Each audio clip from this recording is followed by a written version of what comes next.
Olá, amigos! O Ronda da Cidade desta quinta-feira, 24 de abril, está no ar. E no programa de hoje você vai ver que vários acidentes foram registrados em Linhares e em nossa região nos últimos dias. E isso acendeu um alerta para as autoridades de trânsito. Você vai ver também que a Polícia Militar realizou várias prisões e apreensões. Tudo isso e muito mais você vai conferir agora no Ronda da Cidade. E já que falamos de prisões e apreensões, as últimas horas foram de muito trabalho da Polícia Militar aqui em Linhares e na região. Vamos conferir essas informações agora em um giro de notícias. Um adolescente de 14 anos foi apreendido no bairro Santa Cruz, em Linhares, após denúncias de que estaria vendendo drogas na praça do residencial Jocafe 2. Ao perceber a chegada da polícia, ele tentou fugir, mas foi alcançado. Com ele foram encontrados 2 pinos de cocaína e R$ 117 em dinheiro. Em buscas posteriores, a polícia encontrou também 17 pinos da mesma droga. Policiais militares prenderam Wellington dos Santos, de 36 anos, conhecido como Sapo, no bairro Aviso, em Linhares. A prisão foi feita com base em um mandado expedido pela 2ª Vara Criminal de Linhares por porte ilegal de arma de fogo. Ele foi levado à 16ª Delegacia Regional para os procedimentos legais. A Polícia Civil prendeu Vando Miranda da Silva, conhecido como Vandinho, de 35 anos. No dia 16 de abril, ele invadiu uma loja de celulares no bairro São Sebastião, em Rio Bananal, e roubou 5 celulares. Contra ele havia um mandado de prisão por estupro. Após a prisão, ele foi encaminhado à Delegacia de Linhares. Segundo a polícia, ele já tem passagem por crimes como furto, dano ao patrimônio, violência doméstica e roubo. E o Ministério Público do Espírito Santo denunciou o motorista que atropelou uma idosa na Avenida de Iúna, região do Caparaó, Capixaba. O atropelamento aconteceu em 5 de abril deste ano, no bairro Niterói. Uma câmera de segurança flagrou o atropelamento. Chovia na hora e pelas imagens é possível ver um homem caminhando à beira da pista com um guarda-chuva próximo à calçada. Segundo depois, um carro prata com farol aceso atropela a vítima. José Ivan dos Santos, de 64 anos, não resistiu aos ferimentos e morreu no local. O Ministério Público do Espírito Santo apresentou denúncias contra o acusado. Além da morte do idoso, foram cometidos também os crimes de omissão de socorro, direção sobre a influência de álcool, direção sem habilitação válida e fraude processual. A Promotoria de Justiça pediu ainda a prisão preventiva do denunciado e que ele seja submetido a julgamento. Segundo a denúncia do Ministério Público do Espírito Santo, o motorista, na sequência dos fatos apurados, foi até a sua residência e pegou outro carro e voltou ao local. De acordo com a promotoria, a intenção seria alterar a cena, fazendo parecer com que outra pessoa teria sido a responsável por dirigir o carro no momento do atropelamento. A CNH do acusado também está vencida desde 11 de dezembro de 2023. A denúncia ainda precisa ser aceita pelo Judiciário, que vai analisar as alegações do Ministério Público no oferecimento da denúncia, assim como o acusado possui direito à defesa, que deverá ser apresentada por seu advogado no caso de aceitação da denúncia pela Justiça. E em Aracruz, a DHPP prendeu o autor de uma tentativa de homicídio ocorrida em Vila do Riacho, no ano de 2024. A prisão do homem de 25 anos aconteceu na terça-feira. Ele é acusado de tentar matar um jovem de 19 anos com 5 tiros em julho de 2024 na Vila do Riacho, em Aracruz. A vítima ficou gravemente ferida, mas se recuperou. Durante as investigações, ele chegou a ser preso com um revólver que peritos indicaram como provável arma do crime, mas foi solto após pagar fiança. A motivação seria uma disputa ligada ao tráfico de drogas. O suspeito foi localizado na Barra do Saí ao sair do trabalho. Ele foi encaminhado ao sistema prisional e a Polícia Civil continua investigando para identificar um possível cúmplice. Com essas informações, nós vamos para o nosso primeiro intervalo desta quinta-feira. Já já você confere outras notícias aqui comigo no Ronda da Cidade. Eu volto já.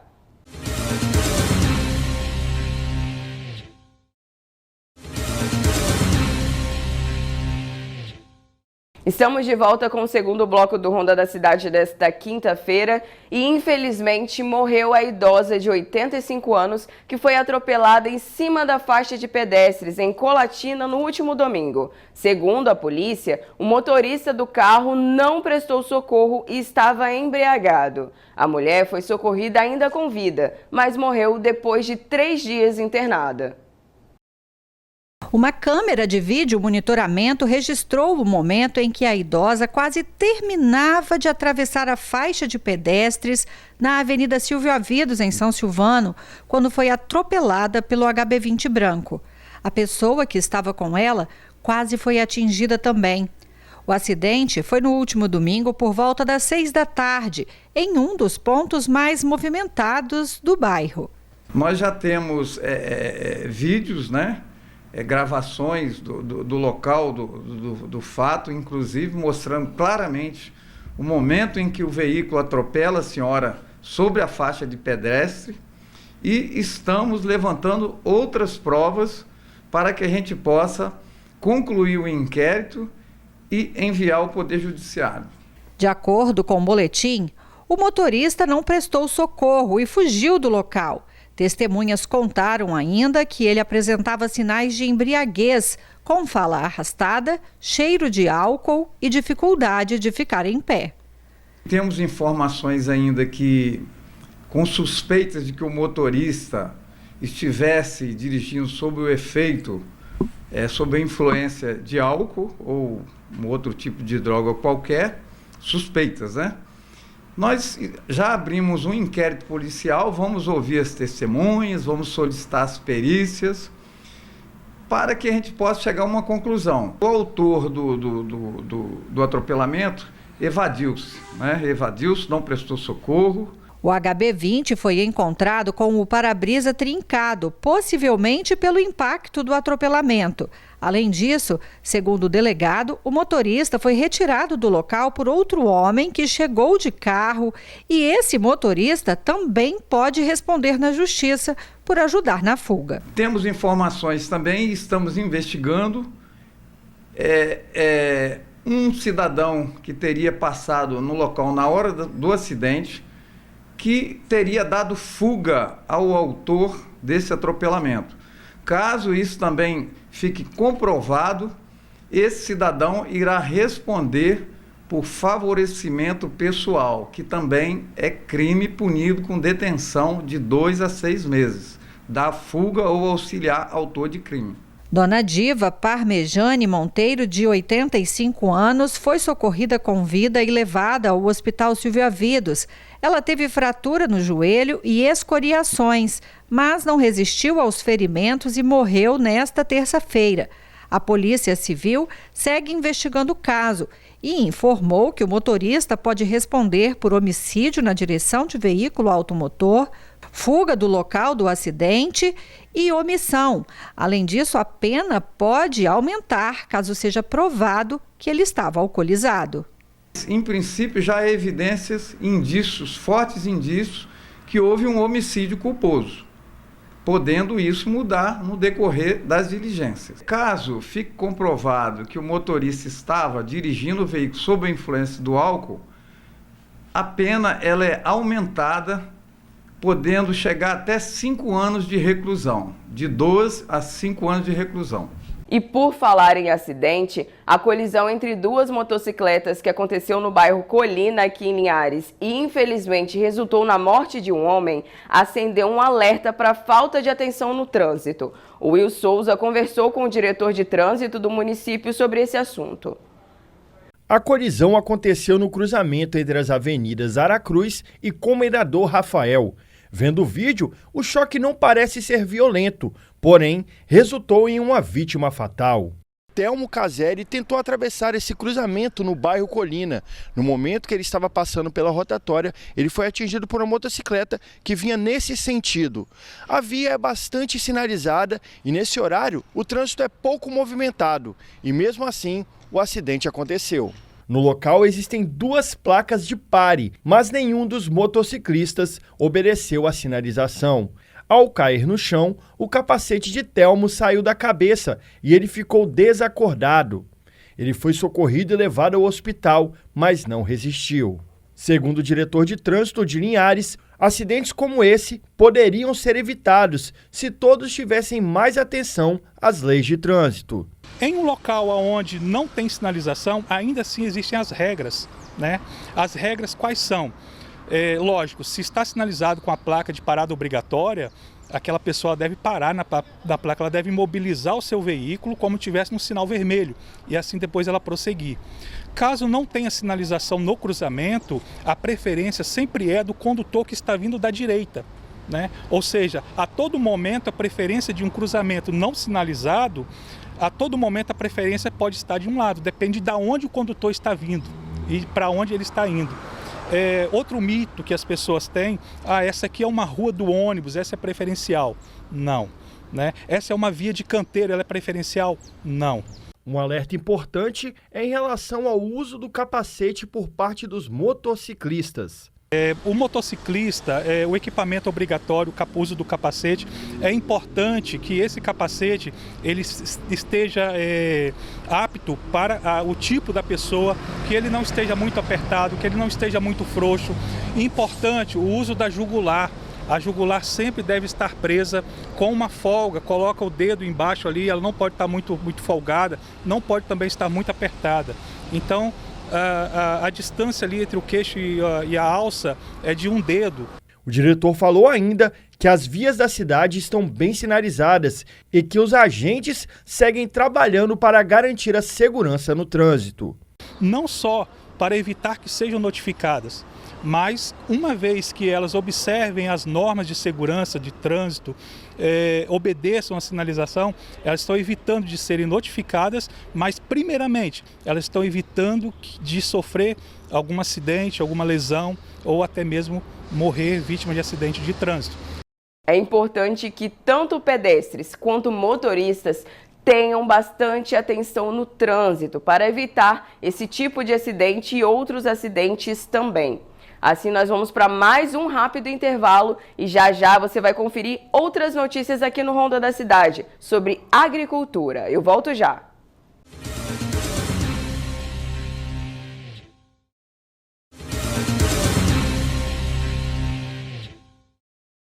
Estamos de volta e quem vive da agricultura sabe que além de enfrentar com problemas com o clima, precisa enfrentar os desafios econômicos para manter a produção. O projeto reúne pequenos e grandes agricultores e busca união para ganhar mais forças nas pautas do setor. A Agricultura Forte é uma associação de produtores e pessoas envolvidas como engenheiro, lojas que vendem defensivo agrícola, toda pessoa envolvida na produção de alimento, no agronegócio. Então, nasceu aqui em São Mateus, foi São Mateus que começou num grupo de WhatsApp a formar a Agricultura Forte. O objetivo da Associação Agricultura Forte é unir o produtor, fazer com que a sociedade, igreja, governo, valorize e respeite quem produz alimento. O secretário de Agricultura, que também é produtor rural, disse que uma das pautas é a construção de barragens. A associação luta para ter uma vida melhor para o trabalhador rural, ter mais financiamento, ter mais barragem. Nós que lutamos muito por barragem, hoje a barragem do Bamburral que o governo do estado vai fazer, o projeto está saindo agora em abril, garantido pelo vice-governador, nosso amigo Ricardo Ferraz, vai fazer a barragem do Bamburral. É a Agricultura Forte lutando para fazer essa barragem, para ter água para São Mateus. Sem água não tem vida.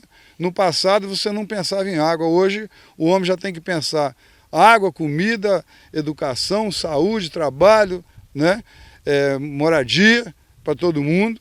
Então a associação articula para que as leis sejam modificadas para o produtor. Outro ponto importante do projeto é incentivar os proprietários a diversificar suas culturas, que podem abastecer o mercado local. Hoje, por exemplo, São Mateus não tem uma produção de ovos, não tem uma produção de olericultura, né? Não tem uma produção de condimentos, né? Assim, que dê para mercado, né? Então, hoje, o mercado municipal ali a maioria dos produtos comercializados ali vem de fora.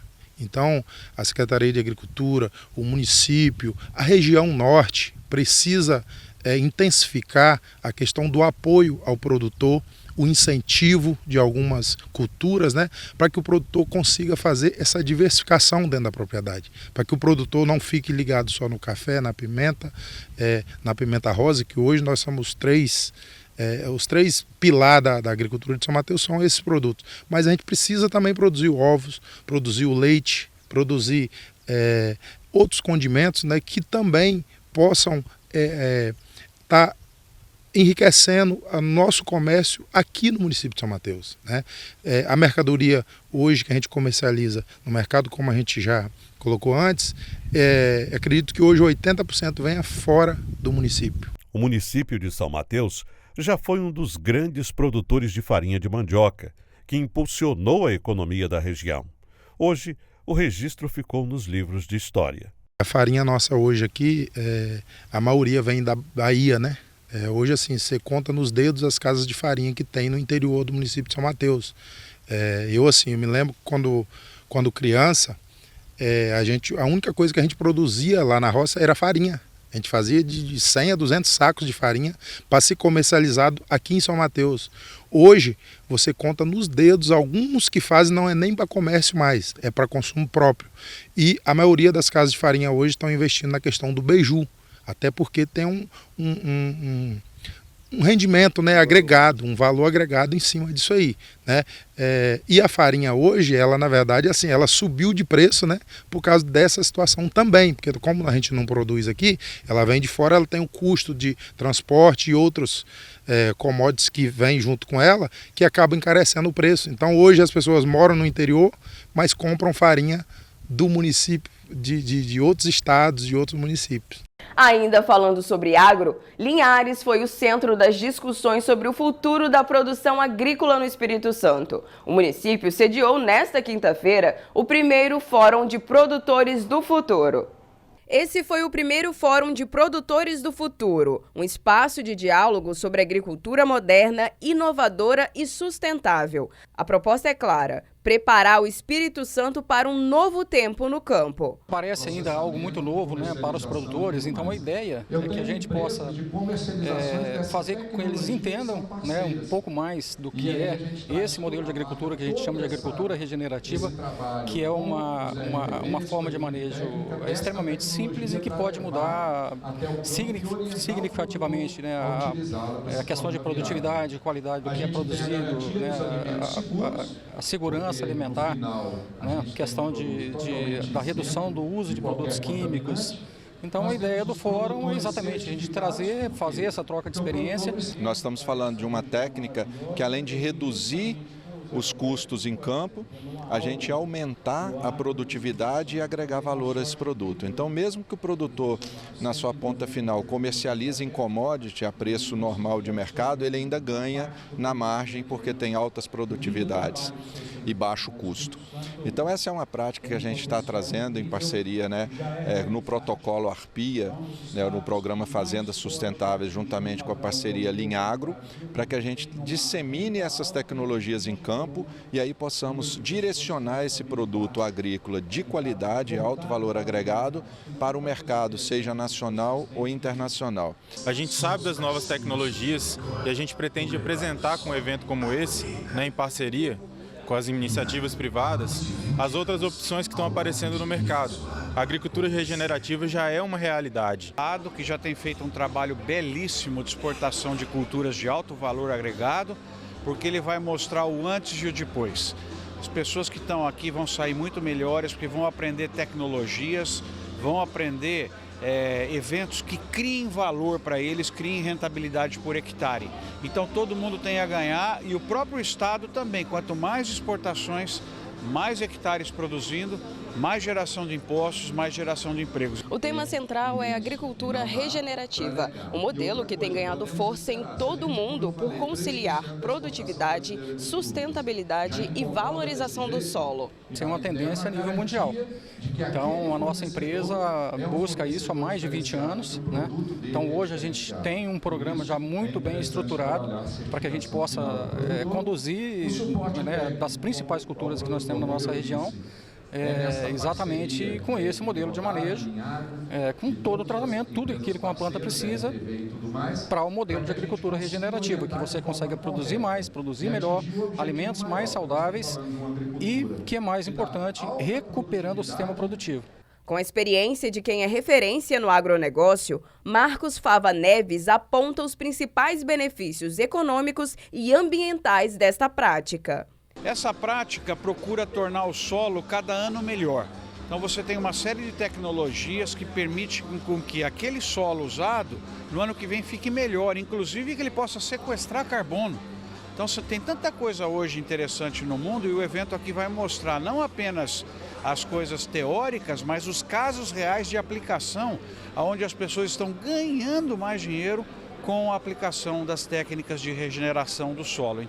A agricultura regenerativa também pode ser implementada de forma gradual, inclusive para pequenos produtores. Uma nova forma de produzir pensando no presente e principalmente nas próximas gerações. No momento em que você me entrevista, eles estão lá atrás conversando uns com os outros. E essa é a melhor forma de aprendizagem. É ouvir o que uma pessoa está trazendo e você principalmente conversar com os seus pares, que eles vão dizer o que eles aplicaram e o que deu certo e qual é o caminho das pedras. Por isso que é muito importante um evento presencial, um evento com networking, com atividade social, né, com o café, porque aí uns aprendem com os outros. Isso daí é fantástico. Fórum como esse, o tema já sugere produtores do futuro, ou seja, está à frente na tecnologia disponível para que consiga atender essa comercialização exigente e desafiadora, né? E debates como esse é importantíssimo, justamente porque os produtores podem conhecer a ferramenta e levá-las para campo, porque são ferramentas altamente viáveis para a sua produção. Com essas informações, a gente vai encerrando o Ronda desta quinta. Amanhã, sextou, estaremos de volta trazendo mais notícias e informações para você aí de casa. Lembre-se sempre de acompanhar nossas redes sociais e lá deixar a sua demanda também para que possamos te ajudar e te atender. Um beijo, te espero amanhã, viu? Tchau, tchau!